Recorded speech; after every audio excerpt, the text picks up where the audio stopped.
The Biden administration's new rules to curtail other nations' access to advanced artificial intelligence chips sparked frustration within the industry. The controls, which were announced on Monday, put limits on AI semiconductor exports to 120 countries, including some of Washington's close trading partners.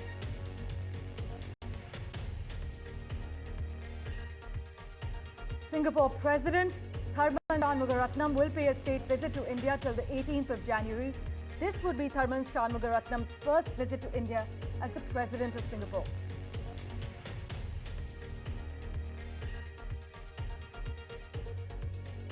India has reaffirmed its commitment to completing the border fencing project along its border with Bangladesh, despite Dhaka's objections. This is what the MEA has confirmed.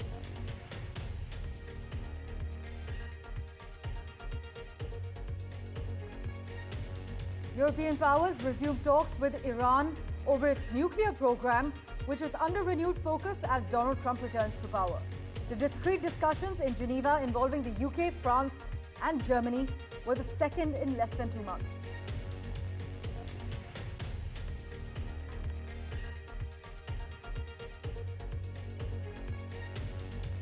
Tech billionaire Elon Musk, who acquired Twitter back in 2022, is being eyed by the Chinese government as a potential buyer for TikTok, according to Bloomberg, as the popular social media app faces a potential ban in the United States on the 19th of January if it is not sold to an American company.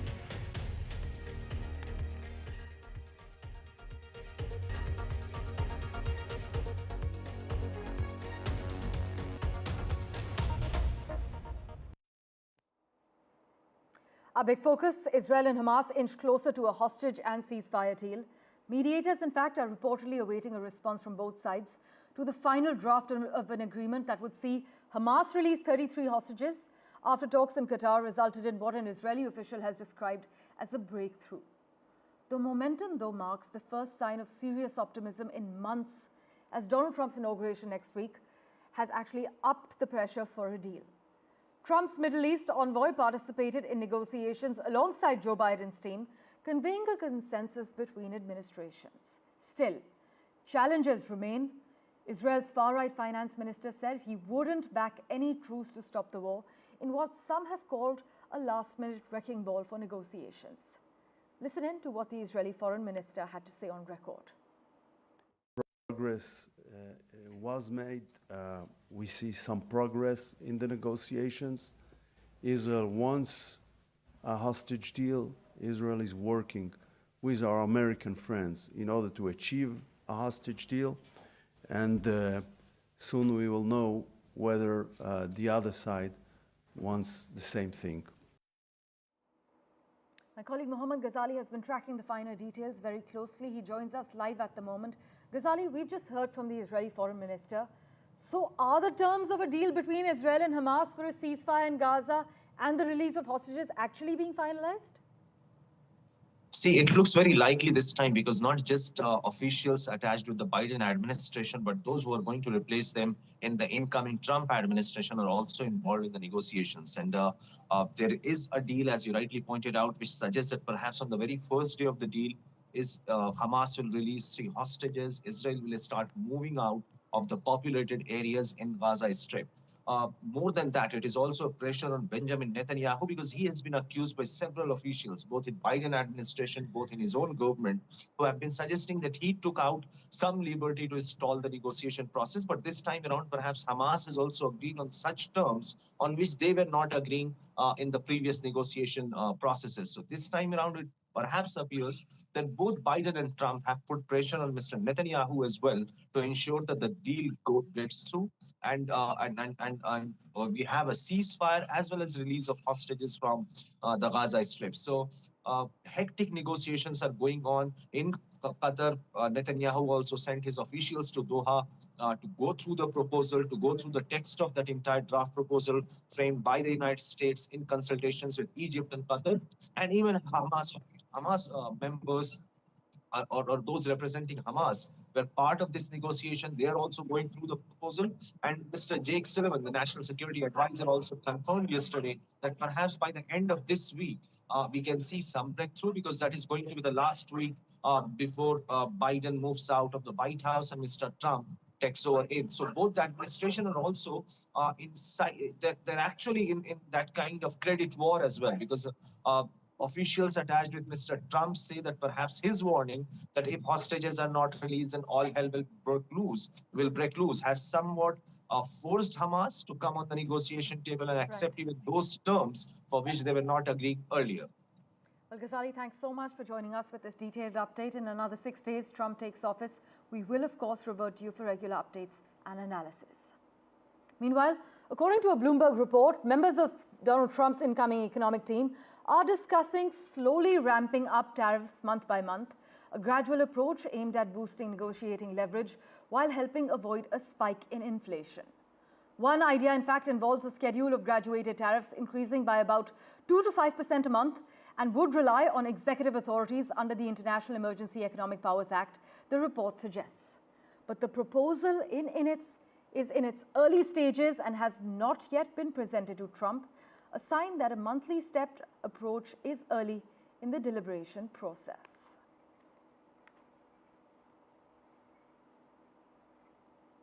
Well, in other news, in its final week in the White House, the Biden administration has proposed a new framework for exporting advanced computer chips used to develop artificial intelligence, an attempt to balance national security concerns about tech with the economic interests of producers and other countries. The Biden administration's new rules to curtail other nations' access to advanced artificial intelligence chips sparked frustration within the industry, though. The controls put limits on AI semiconductor exports to 120 countries, including some of Washington's close trading partners. Now, they are aimed at stopping China, which already faces restrictions on AI chip purchases, from obtaining the tech from other nations. But US chip giant NVIDIA, whose stock fell on the news of the curbs, said the regulation is merely cloaked in the guise of an anti-China measure and wouldn't enhance US security. Now, you must note that while the Biden administration is attempting to set up a global framework that will help guide how artificial intelligence spreads around the world in the years to come, however, ultimately, it will be up to the Trump administration, which enters office in about 6 days, to decide whether to keep the new rules or how to enforce them. For further clarity, we have with us Irina Sukuman on the broadcast. Thanks so much, Irina, as always, for making time for us. Now, how will this impact global trade relations, and could it strain partnerships that have historically been strong? Thank you so much for this question. Well, one of the interesting developments is that Biden is actually restricting the supply of these AI chips to Israel until Israel severes its industry ties to China, presumably meaning until they stop supplying China with this technology. China has been quite flexible in obtaining these chips from various third parties, exploiting loopholes in the export-import controls, but also aligning with countries that have developed very strong industry relations with China. China and Israel on a government level have not been close in any meaningful way, especially after October 7th. But on the business side, side has been quite a great deal of dependency, and this is one of those points that could put a great deal of strain between the U.S. and Israel, and it is also one of the measures that the Trump administration could potentially continue if they take the threat of China, particularly in the technology sector, seriously. But Israel is likely not to be the only country that will face these measures. A number of Middle Eastern countries have been cooperating through BRICS with China on technology exchanges and attempts to develop independent AI and AI chips industry. Saudi Arabia, UAE, just a couple of them. Irina, while the US government, though, justifies this whole AI chip restriction saga as a national security measure, we've got NVIDIA saying that these controls are more about geopolitical controls and geopolitical posturing rather than actual security. So what's your view? Is this a case of protecting national security or are economic interests at play? truth is, these restrictions are a temporary measure in the sense that China has been looking to develop its own domestic technology and to become less dependent on other countries. Nevertheless, timing matters. If we are talking about a real tech race, and it looks increasingly as we are, these crucial months or a couple of years can make a big difference in the technology arena. And while China has been successful with mid-range AI chips independent development, they have been far less successful in advanced technologies, which matter particularly in weapons and top technology that is linked to national security concerns, to military. To the military development, to military and security priorities. Well, Arina, thanks so much for joining us with your opinion on the matter. We will, of course, revert to you for regular updates as and when things progress. In other news, Singapore's President, Tharman Shanmugaratnam, will be on a state visit to India till the 18th of January at the invitation of the President. In fact, Mr. Tharman's state visit commemorates the 60th anniversary of the establishment of Singapore-India diplomatic relations. And he will actually be in New Delhi till the 16th of January and Odisha on the 17th and 18th of this month. The Singapore President will also visit the World Skills Center, which was set up by the Singapore Institute of Technical Education Services with funding from the Asian Development Bank. He's also going to be visiting a vaccine manufacturing plant run by Bharat Biotech. But this visit is likely to take India-Singapore relations to new heights, with a focus on non-traditional areas of cooperations. This includes areas such as energy, industrial parks, and skills. This is what the Ministry of External Affairs has said. By the way, this will be the Singaporean leader's first state visit to India and the first by Singapore president to India in 10 years.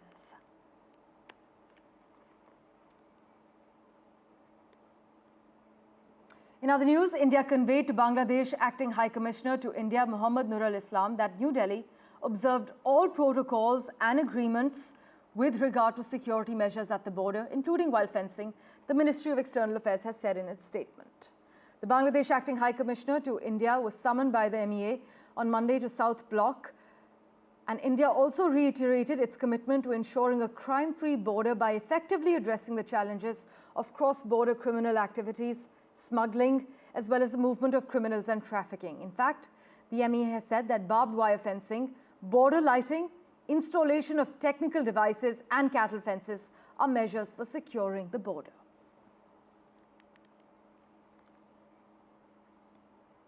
And let's get you an update as far as Dr. Jaishankar's Spain touchdown is concerned. Our External Affairs Minister met Spanish Foreign Minister Jose Manuel Alvarez and called for greater cooperation between India and Spain to broaden the relationship between India and the European Union. Our External Affairs Minister said that India and Spain signed 2 agreements, one in the field of sports and the other in sustainable development. In fact, they are going to be building on areas of sports and sustainable urban development as well, indicating how they are actually interested in broadening their area of cooperation. Dr. Jaishankar also called for Spain to help in India's Make in India endeavor. He also said that both the countries are intensifying their defense cooperation. In fact, that's not all. Dr. Jaishankar further said that they have agreed to make 2026 a year of artificial intelligence and culture tourism, aiming at improving people-to-people ties. There are already, I believe, 230 Spanish companies with a presence in India, and we would welcome more of them to join us in Make in India, Design in India, collaborate with India. I'm very confident that strong India-Spain relations and a strong India-EU collaboration can be a stabilizing factor in a turbulent world, and I certainly hope that my conversations with you and with your leadership would help advance that process. Thank you very much. Meanwhile, let's get you an update as far as the Sri Lankan president's plan of action is concerned. Well, after a momentous visit to New Delhi last month, where the Sri Lankan leader assured New Delhi that Colombo would safeguard its maritime interests and security, the Sri Lankan President Anura Kumara Dissanayake is set to visit China at the invitation of President Xi Jinping. Now, what exactly is the purpose? Well, they seek to balance ties with Beijing weeks after his India touchdown, a visit that China has termed as being of great importance. But during this visit, Mr. Dissanayake will hold bilateral talks with President Xi Jinping on a range of areas of mutual interest and will also meet the Chinese Premier along with the chairman of the Standing Committee of the National People's Congress on China. But Mr. Dissanayake, who began his political career as an anti-India voice, has since shifted his stance, as was evident in his India touchdown.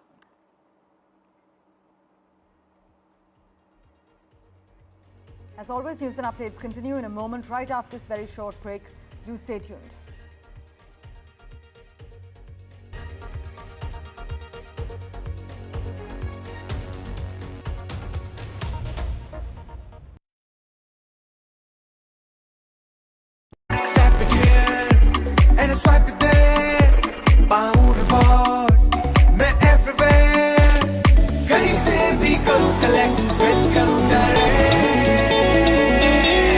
Download any single ID partner app, link your card and earn reward with top brand. Get it free with single ID.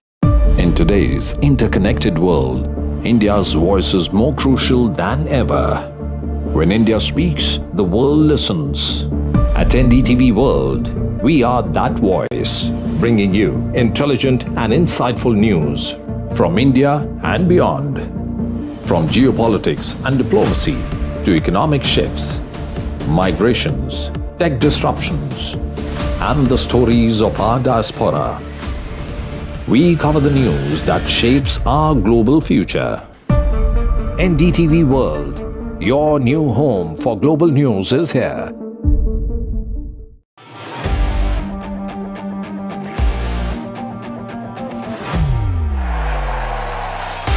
All set for Trump 2.0. Countdown to January 20th. Terror shadow, visa wars.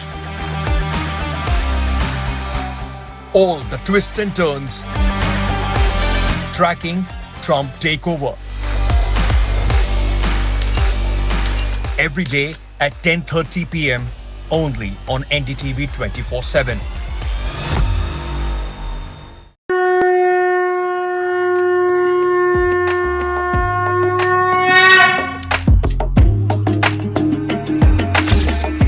Mahakumbh, the festival of faith, the world's biggest spiritual festival, the divine dip at the spiritual Sangam, a sacred confluence of faith, culture and heritage. NDTV's mega coverage of the Mega Fest. NDTV at Mahakumbh 2025.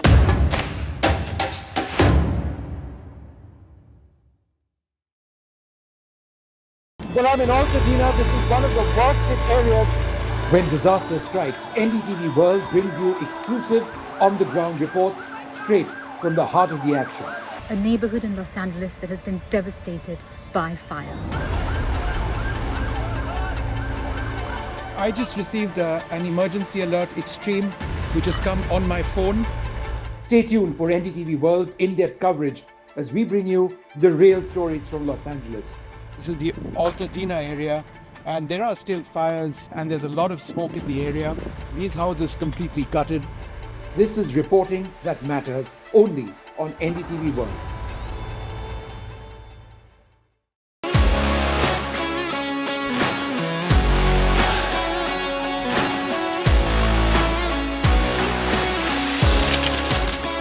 We are able to maintain the democracy.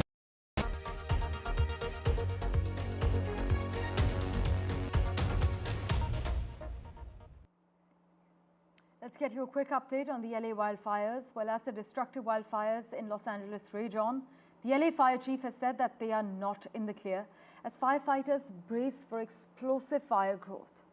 In fact, authorities claim firefighters are in a critical stage of their almost week-long battle against the deadly LA blazes. Crews report progress, but extremely critical conditions could spread the fires as dangerous winds return this week, the National Weather Service in the US warns.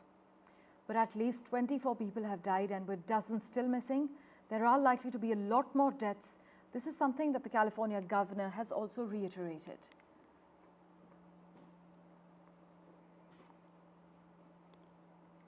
Well, switching tracks, Chinese officials are evaluating a potential option that involves Elon Musk acquiring the US operations of TikTok if the company fails to fend off a controversial ban on the short video app, according to some people who are familiar with the matter. In fact, Beijing officials strongly prefer that TikTok remains under the ownership of the parent ByteDance Limited, the people say, and the company is contesting the impending ban with an appeal to the US Supreme Court. But the justices signaled during arguments on the 10th of January that they are likely to uphold the law. In fact, senior Chinese officials had already begun to debate contingency plans for TikTok as part of an expansive discussion on how to work with Donald Trump's administration, one of which involves Elon Musk. By the way, the decision by the Canadian Prime Minister Justin Trudeau this week to resign as head of the Liberal Party has set in motion a leadership race against the backdrop of a looming general election, which will be held amid political turmoil, triggered by Donald Trump's America First economic nationalism. Now, it has also given Tesla CEO Elon Musk an opportunity to inject himself into yet another country's political turmoil. Since Trudeau's resignation, Musk has posted repeatedly about Canadian politics on X, the platform that was formerly known as Twitter, but he has praised clips of Pierre Poilievre, the leader of Canada's Conservative Party, while relishing in Trudeau's downfall and engaging with right-wing Canadian influencers. After weeks of online campaigns targeting various corners of Europe, tech mogul Elon Musk has now trained his sights on Canada. The world's richest man has showered praise on Canadian opposition leader Pierre Poilievre through a series of X posts. Whether it is approving Poilievre's oratory skills or reposting an old video of the politician chiding a local journalist while eating an apple, Musk seems to be cutting no corners in supporting his favorite Canadian politician. So who is Pierre Poilievre, and how come one of the most powerful people on the planet is throwing his weight behind him? Poilievre was born in Calgary, Alberta in 1979. His 16-year-old mother gave him up for adoption, and he was raised by two school teachers in the city's suburbs. He was the youngest member of the House of Commons when he won election at 25 in 2004. He is the leader of the Conservative Party, the main opposition party in Canada, and according to the latest polls, he is favourite to be the next Prime Minister. As the outgoing Prime Minister Justin Trudeau's approval ratings seem to be touching new lows each month. Musk's support for Poilievre also means he's not mincing words in attacking Justin Trudeau. He has mocked the leader over his resignation, borrowing Donald Trump's language to refer to him as a governor. He's even called Trudeau an insufferable tool. While Poilievre has Musk's attention for now, it would be interesting to see which nation attracts the Tesla CEO next. With Vishal Vivek, Bureau Report for NDTV World. Meanwhile, Jagmeet Singh, leader of the New Democratic Party in Canada and once an ally of former Canadian Prime Minister Justin Trudeau, has actually warned Donald Trump sternly over his plans to annex Canada. In a video posted on the social media site X, he has said Canada is not for sale, not now, not ever. Singh has vowed retaliation if the United States imposes tariffs on Canada. And this is in the backdrop of Trump being vocal about his plans to take charge of Canada and make it the 51st US state. Listen in to what Jagmeet Singh had to say to Donald Trump.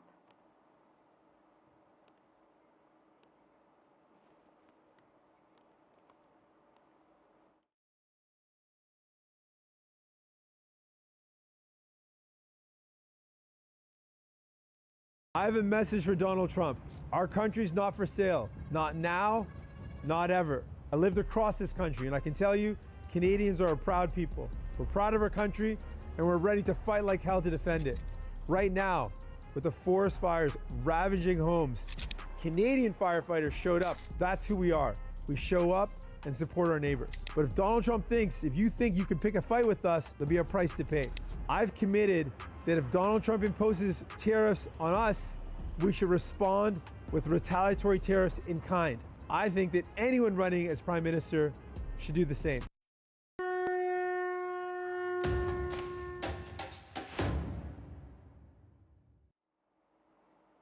Meanwhile, millions of people and mystics have gathered in the northern Indian city of Prayagraj for the Mahakumbh festival, which is the largest religious congregation on earth. Nearly 400 people, that's more than the population of the United States, are expected to participate in the festival, which is underway till the 26th of February for a series of ritual baths at the confluence of the Ganges, the Yamuna, and the mythical Saraswati rivers.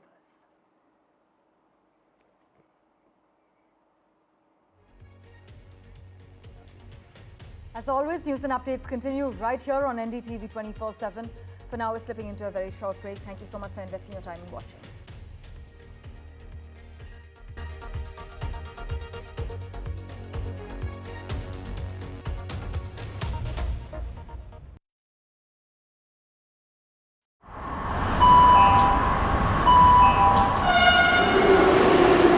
Kind attention, please.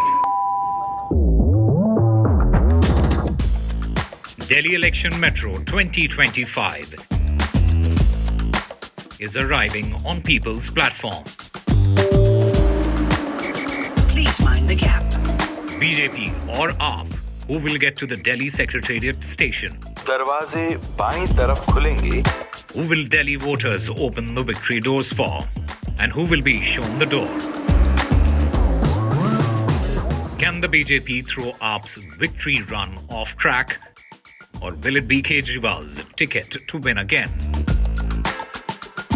Can Congress take the election metro to revival? We will track it all for you. Delhi's decision destination. Doors will open on the left. Stay tuned to NDTV for mega metro poll coverage. I've been reporting on all issues, big and small, from Andhra Pradesh, Telangana, rest of South India, bringing you all the action, all that you need to know, all that you want to know. The energy of Maximum City is infectious. I bring in that energy in our news coverage from financial capital Mumbai. Covering from the southernmost part of India over the last 23 years, I bring in-depth and 360-degree coverage from the Dravidian heartland. The land of Mishti is also known for its bitter politics. I have seen much water flow under the Howrah Bridge, covering Bengal in all its vivid colors. In today's interconnected world, India's voice is more crucial than ever. When India speaks, the world listens. At NDTV World, we are that voice, bringing you intelligent and insightful news from India and beyond. From geopolitics and diplomacy to economic shifts, migrations, tech disruptions, and the stories of our diaspora. We cover the news that shapes our global future. NDTV World, your new home for global news, is here.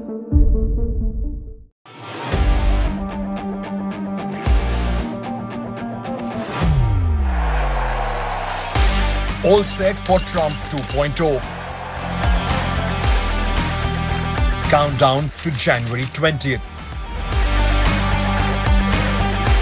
Terror shadow, visa wars.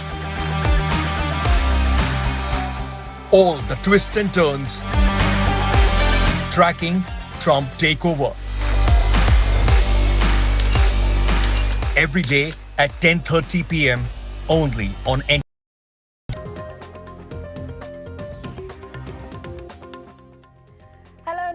Welcome to Breakfast Show. I'm Radhika Ramaswamy coming to you from Mumbai studios. We also have Tanima Biswas joining us from Delhi. Tanima, grand Mahakumbh festivities continue. It will be a big focus, of course. Also, we bring you all the celebrations around the country on the occasion of Pongal, Bihu and Sankranti. And action-packed updates on Delhi polls as big guns, including Atishi, will file nominations today. That's right. We'll, of course, be focusing on Mahakumbh, and the first Amrit Snan is currently underway on the auspicious occasion of Makar Sankranti. All the updates coming up as Radhika promised. But first up, let's take a look at the headlines. First Amrit Snan underway at the Mahakumbh in Prayagraj. Millions gather. Over 1.5 crore people took the holy dip on day one of Mahakumbh. Rahul Gandhi versus Kejriwal in a capital face-off. Rahul Gandhi begins his campaign in Delhi, lashes out at Aam Aadmi Party for allegedly making false promises to Delhi. Kejriwal hits back, says Rahul only fighting to save his party. Indian Met Department's 150th Foundation Day today. Prime Minister Modi to launch Mission Mosam. Gaza ceasefire could finally be within sight. US officials believe a deal may be as close as this week. First serious signs of optimism in nearly 1.5 years since the Israel-Hamas war began. And an NDTV exclusive interview with shuttle queen PV Sindhu. PV Sindhu on her retirement plans. India's harvest season celebrations, Makar Sankranti, Pongal, Bihu among the festivals celebrated.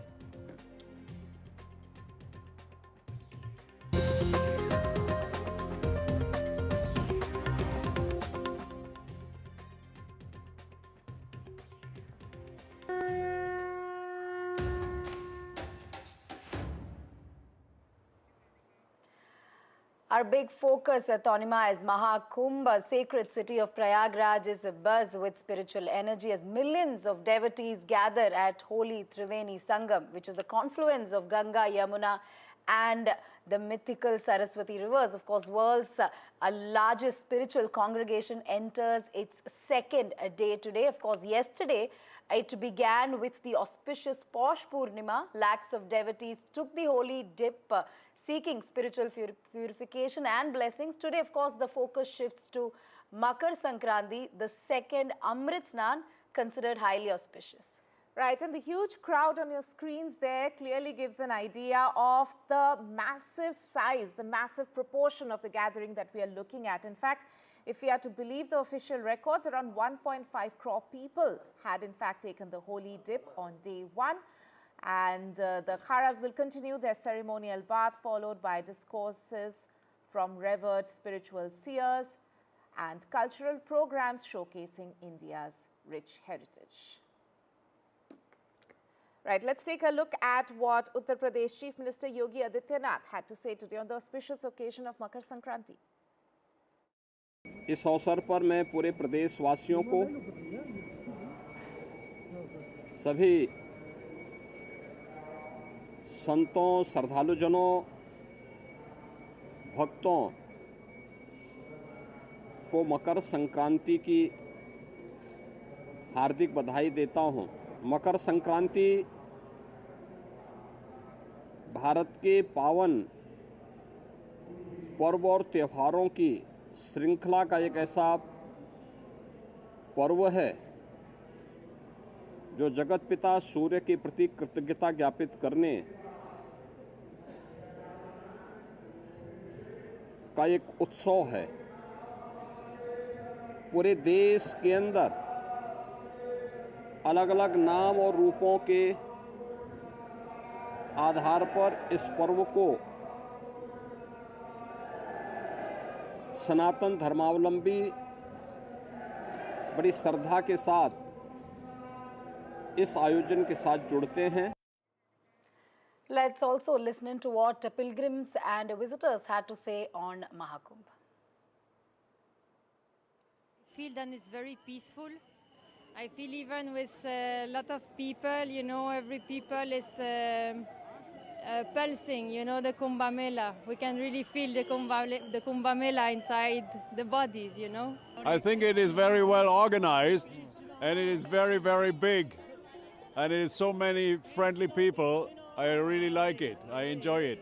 जितने भी अखाड़े सबका स्नान 40 minute का है। 40 minute में हमारा पूरा स्नान संपन्न हो जाएगा और हम वापस निज अखाड़े में आएंगे और हमारे पश्चात जूना अखाड़ा आह्वान अखाड़ा के अखाड़ा आएगा। जय जगदीश हरे स्वामी, जय जगदीश हरे।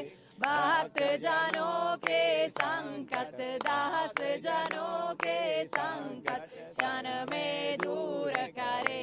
ओम जय जगदीश हरे। And my colleague Saurabh Gupta joins us from Prayagraj right now. Saurabh, how's day 2 looking like? Has the numbers increased since yesterday, since it's the first Amrit Snan today?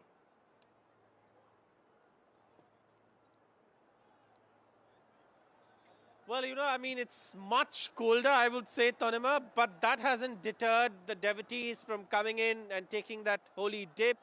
The sadhus, the akharas are all going one by one to Sangam to take the first dips, and followed by, the public. And obviously, this is the first Amrit Snan, like you mentioned, and it's a very auspicious day. The Kumbh itself, like you were saying, is steeped in, and rooted in history, in also a lot of faith, old world belief, and that is something that has seen it through the generations. But even today, it has resonance with devotees. It is the world's largest congregation, and not just devotees. There are tourists coming in, there are photographers coming in, there are vloggers coming in who want to capture the essence of what the world's largest human gathering looks like. The Kumbh Mela is taking place for the next couple of days. The UP government expects around 45 crore people. Everyone we've been speaking to has observed that there's been a marked improvement in the way the facilities have been provided or in the way the crowds are being managed from earlier years. But what we're also seeing is that a lot of devotees are coming in. These devotees are taking the dip. Behind me also they're taking the dip. There's a bridge behind me where, of course, the akharas are coming in from and Naga sadhus are coming in from. In fact, if I can just try and give you a glimpse of the Naga sadhus and the akharas who are coming in on that pontoon bridge right now to take the dip at the Sangam. And this is, of course, one of the akharas and, led by holy dip, the, Sangam right now. And behind me, you can see the entire bridge full of sadhus, and these sadhus are the first ones who will be taking that dip. Spectacle as well, visual spectacle.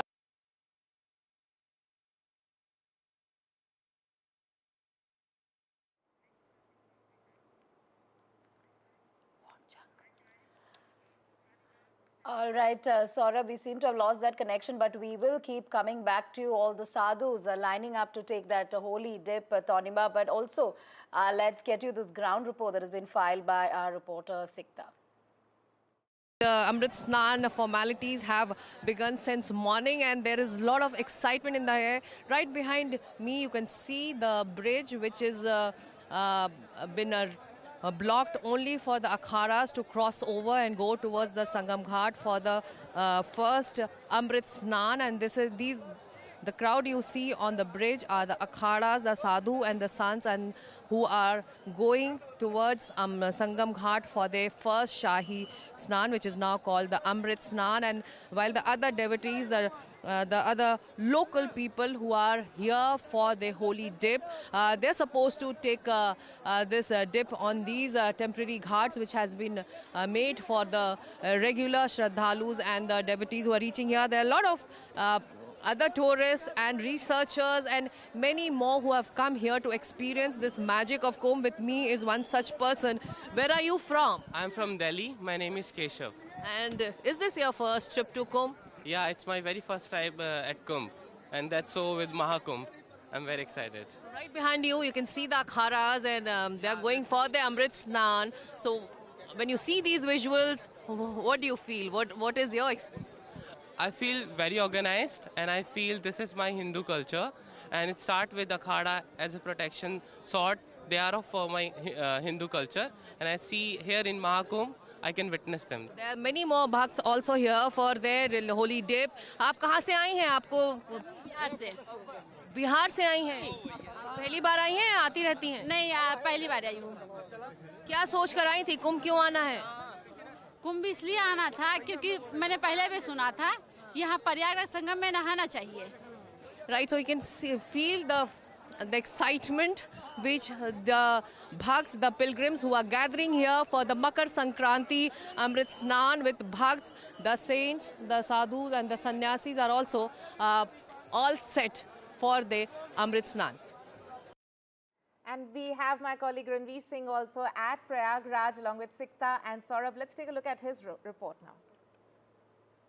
On the occasion of Makar Sankranti, a huge crowd of devotees has gathered at Sangam, and this is the visual you can see. A huge number of devotees from across India, not only from India, from foreign also. A huge population of devotees has arrived here at Sangam to take holy dip on the occasion of Makar Sankranti. I am here and you can see this is the crowd which has taken bath, and after taking bath they are returning to their places, and this number is showing that this is going to be the biggest gathering on Makar Sankranti, and today UP government is expecting more than 3 to 4 crore people will gather on the occasion of Makar Sankranti, and on Mauni Amavasya, which will be on 29th January, a total number of 8 to 9 crore people will be gathering here to take holy dip at the ghats of Ganga, Yamuna and Saraswati. So I'm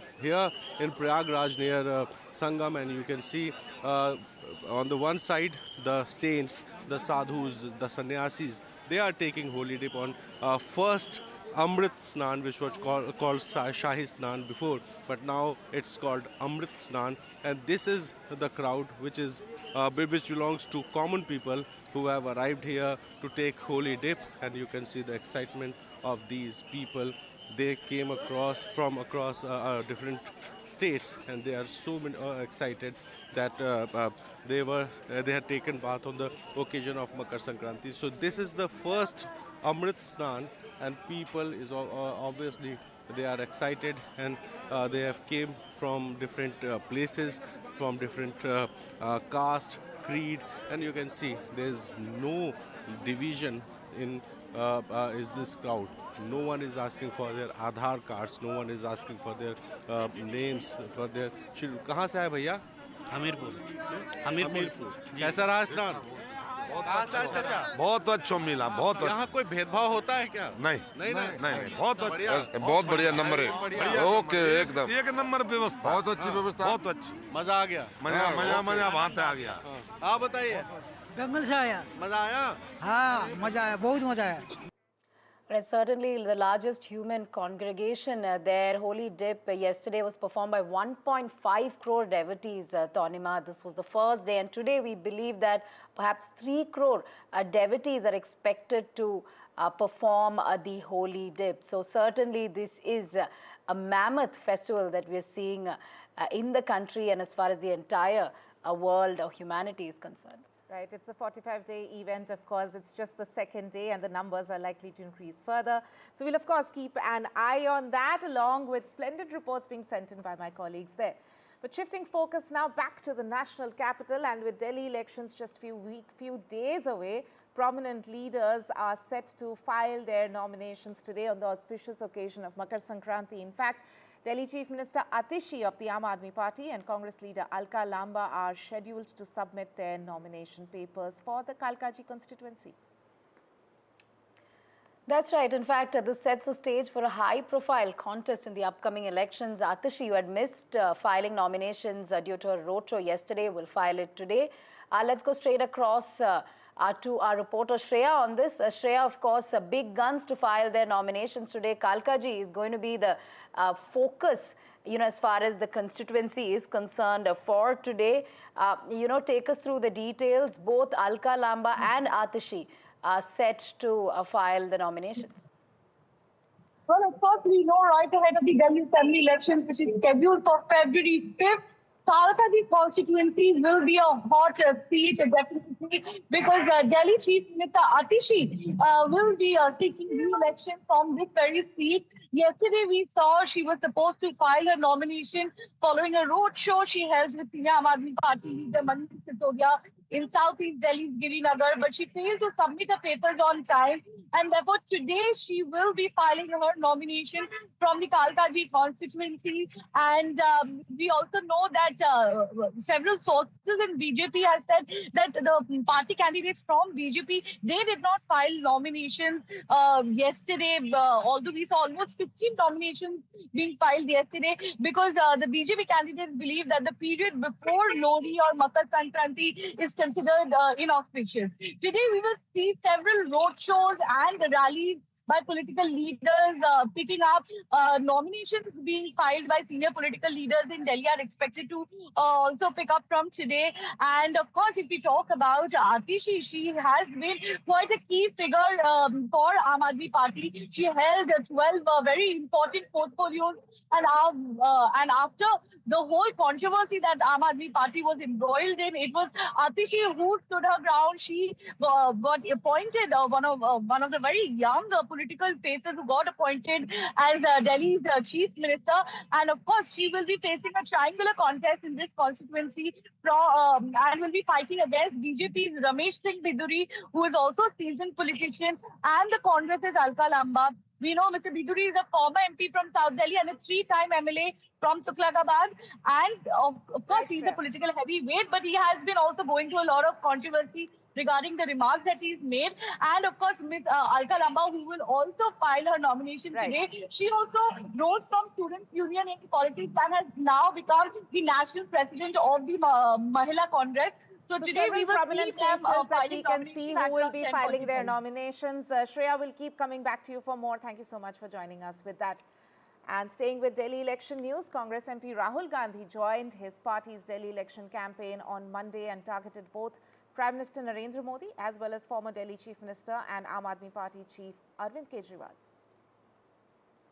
That's right, Tanima. In fact, speaking at a rally in Delhi, Rahul Gandhi equated both Prime Minister Modi and Kejriwal and said that both were making false promises to people of Delhi. In return, of course, Kejriwal responded saying Rahul Gandhi's fight was to save the Congress party, while his fight was to save the nation. Remember, Delhi is seeing a triangular contest this election with both the BJP and the Congress trying to overthrow the ruling Aam Aadmi Party. Let's take a look at what Rahul Gandhi had to say yesterday. Kejriwal ji ने बहुत बड़ा प्रचार किया, दिल्ली को मैं साफ कर दूंगा, भ्रष्टाचार मिटा दूंगा, पेरिस बना दूंगा। अब आप बताइए, दिल्ली में अरविंद केजरीवाल जी ने भ्रष्टाचार मिटाया क्या? तो जैसे प्रचार नरेंद्र मोदी जी करते हैं मीडिया का, झूठे वायदे, एक के बाद एक झूठे वायदे, वैसे ही स्ट्रेटेजी केजरीवाल जी की है।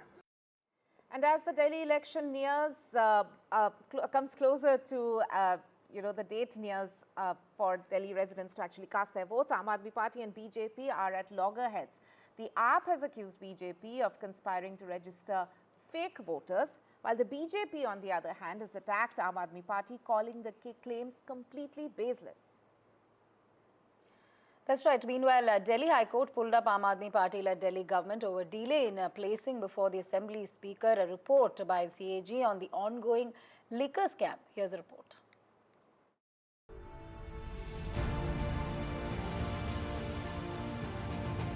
Arvind Kejriwal accusing BJP of orchestrating a voter manipulation scheme by allegedly registering 30-40 fake voters from the residences of BJP MPs and ministers. Kejriwal also challenged the Delhi CEO's January 6 deadline for voter transfers, suggesting it was designed to disqualify AAP candidate Awadh Ojha from voting. कई इनके BJP के MPs के घर से 30-30, 40-40, 20-20 vote, नए vote बनने के लिए एप्लीकेशंस गई हुई हैं। ये बड़ा मिस्टीरियस है।